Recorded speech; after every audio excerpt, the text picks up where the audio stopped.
Attorney Kevin Bassan, P. 71061, on behalf of Mr. Edward Poe. Mr. Poe, state your name for the record. Edward Poe. Thank you.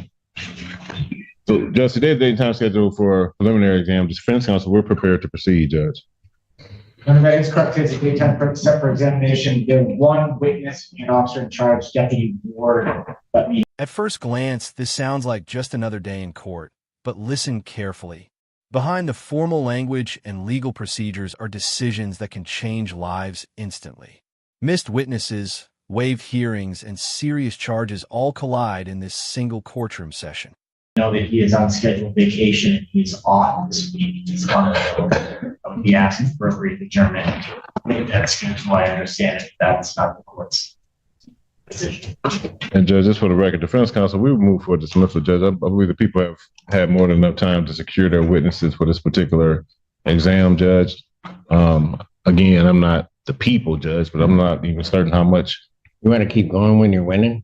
Thank you, Judge. I've been saying that all day to people. They just, I don't know. It's my friendly face. People want to talk to me. Yeah, maybe. All right. People being unable to proceed, this case is dismissed. That's without prejudice. Thank you very much, Judge. All right. Thank you, sir. Have a good day.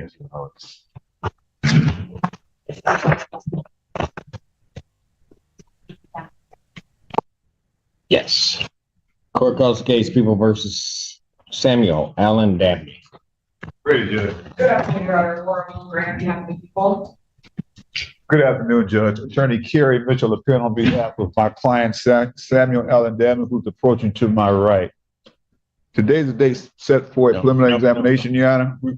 Right here. Nope, switch. That's right. Yeah. All right. Today's the date set for an exam, Judge. We're going to waive that examination. My client understands that he has a right to a preliminary examination, and that if an examination was held, the people would have to show that a crime was committed and that he probably committed that crime. He wishes to waive those rights. Your Honor, I did discuss this with defense counsel, and we discussed that I would be filing an amended information with the corrected counts. May I approach with that information? That is correct, Judge. So he would be waiving as to counts 2 and 3, and count 1 would be dismissed. Counts 2 and 3 are child sexual abuse of material, aggravated possession, the 10-year felony. okay, 20-year felony. So he's the original charge. Let me go. It was 75145C2, which is a 20-year felony, Judge. I got that. Oh, okay. So I'm just going on the count. So count 1 is going to be dismissed. He's waiving up on counts 2 and 3. That's correct, Your Honor. All right. That is correct. You understand that, young man? Speak up. Yes. All right. And you understand that you're waiving your right to a preliminary examination where the people would have to show by the standard of probable cause that these offenses were committed and that you committed them. Yes. Okay. And you understand you're not going to have that hearing and you'll proceed to circuit court for further resolution. Yes. All right. People also waive their right. Your Honor, as to the matter of bond. Oh, hold on a second. Preliminary examination having been waived, defendant is bound over to circuit court on counts 2 and 3. Count 1 is dismissed. Yes, go ahead as to bond, but as to the circuit court arraignment, you waive formal reading of the complaint. Yes, Judge. Or the information. Stand mute at this time. Yes, Judge. Defendant having waived formal reading, standing mute. Court will enter a not guilty plea. Pretrial will be set for January 15th at 1:30 with Judge Slay. January 15th, 2026, 1:30 before Judge Slay. Yes, as to bond. Your Honor, as to bond, I believe that the bond is really excessive. It's $500,000 based upon the amended charge, which is basically half of what he was facing. I believe an appropriate bond, and also my client has no prior criminal history whatsoever. I would respectfully ask the court to place a more reasonable bond considering the circumstances. I believe I'm not asking for a personal bond, Judge. I respectfully ask the court to give him a bond, possibly 25,000, 10%. 500,000, I believe, is really accessible. I don't know if the court remembers. There's probably had 1,000 other cases since I last argued. No, I remember you. Oh, okay. And maybe that's a good thing or a bad thing, but Yeah. I remember. Well, I was hesitant because I gotta catch a plane tomorrow. I don't want to get locked up today, so otherwise I wouldn't mind. But Well, maybe they'll hold the plane for you if you keep on. May I? Yes.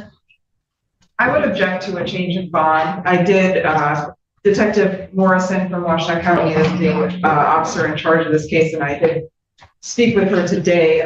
She did a review of Mr. Allen Gaffney's phone, and both in the report and in my conversation with her said that he had an overwhelming amount of child sexually abusive material on his phone, and it was accessible by her, not a forensic analyst. Just in reviewing his phone, he had an overwhelming amount of both images and videos, and prepubescent children.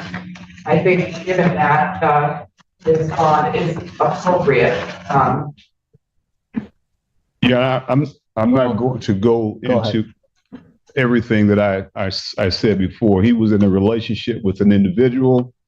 This individual, I believe that given the circumstances and the bond is just really excessive. I don't want to get into the other underlying facts about, and the people know that this other person that was the target of this investigation is the main character in this situation. Let me ask this, and I understand that there have been a change in charges. I also know that sometimes when that happens, when there's a waiver up, it's a waiver up on 2, but given what would be this overwhelming amount of stuff, and again, I don't know what that is or necessarily quantifiably means, could there be potential other charges?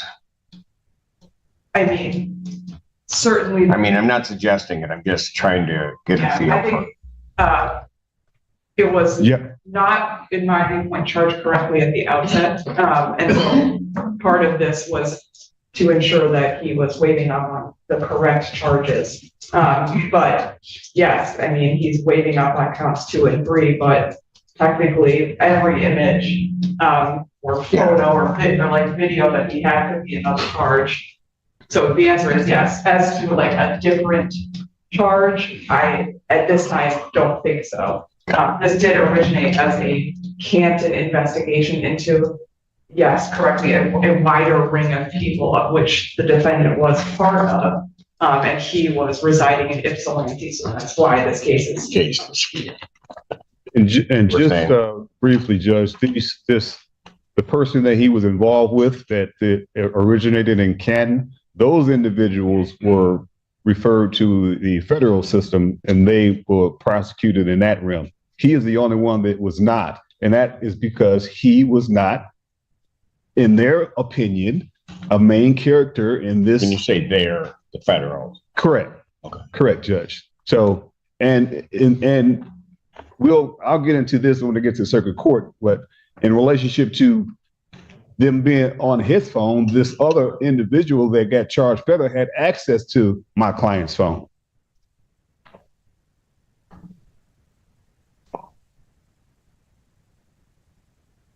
Sure. Having heard everything in this, I will reduce the defendant's bond. I'm going to grant the motion in part, but not nearly to the extent that the defendant wants to reduce. I'll reduce his bond to a $250,000 cash surety bond. Court consider 10%? If I would have said it. Okay, well, I want to catch that plane, Judge. Yes. You're doing everything to not, but no, I will not consider 10%. Thank you. Have a good day. Court calls the case, People versus Merlin Bement. That's what? Oh, that's the recall. Is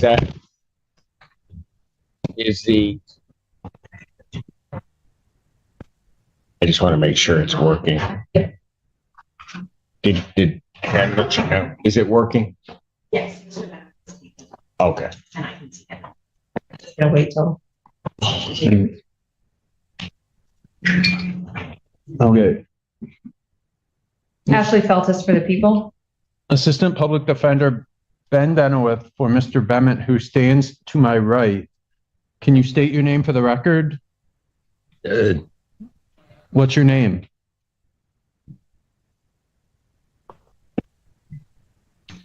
Okay.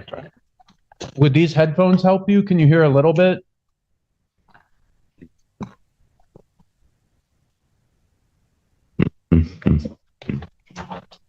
Okay.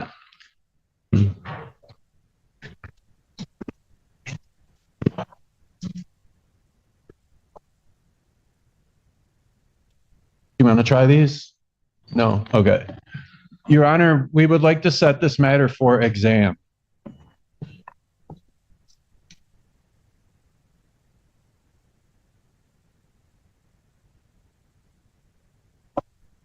You have all of the discovery? Yes, Your Honor. And would the people have their witnesses available We will try. the 13th? The 13th?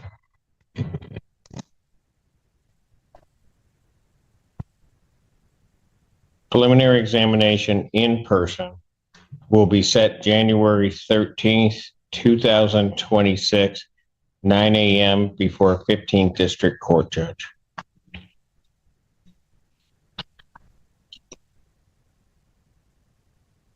Bond will continue. Yes, may we address bond, Your Honor? You may.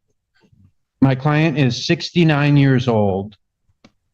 I looked him up in X-Jail. The only thing other than this case was a trespass warrant from 2011, which means he hasn't been arrested since 2011. I looked at his iChat, and that was clean. I don't know if he has out-of-state or suppressed cases, but it looked clean as far as what I can get. I'd indicate to the court his current bond is $500, and he can't make that. We'd ask the court to reduce that to a PR. This is a single witness case. No weapon was recovered, and there's no video. Mr. Bennett is experiencing homelessness, but he's fine with staying at the Delana Center if the court would allow it. And he's being 69 years old. He's obviously retired. Your Honor, the defendant has extensive out-of-state history from Florida and California, dating back almost 50 years to 1977. Of course, I can't see all of the charges as clearly as we would be able to if they were in the state of Michigan. But what I was able to review showed an extensive assaultive history, including what was literally strong-arm rape, I believe, as one of his cases.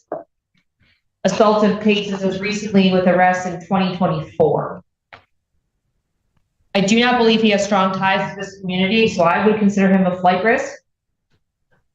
I also think that he is a danger to the community should he be released. This case involves an allegation of him threatening someone with a knife. And I would ask the court to continue the bond as set. It is frankly much lower than our original request.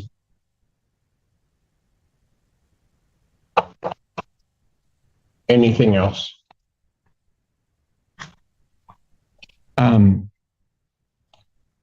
Nothing else for the court. I guess I could ask the prosecutor to, at some point in the future, potentially send me the information on the record that the defense does not have, but that wouldn't have to be today.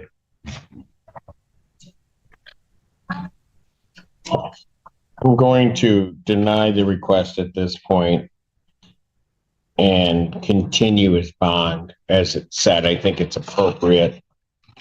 And certainly. This hearing is a reminder that justice isn't always dramatic. Sometimes it's technical, procedural, and unforgiving. One mistake can end a case, while another can push someone deeper into the system. Do you think the court struck the right balance here?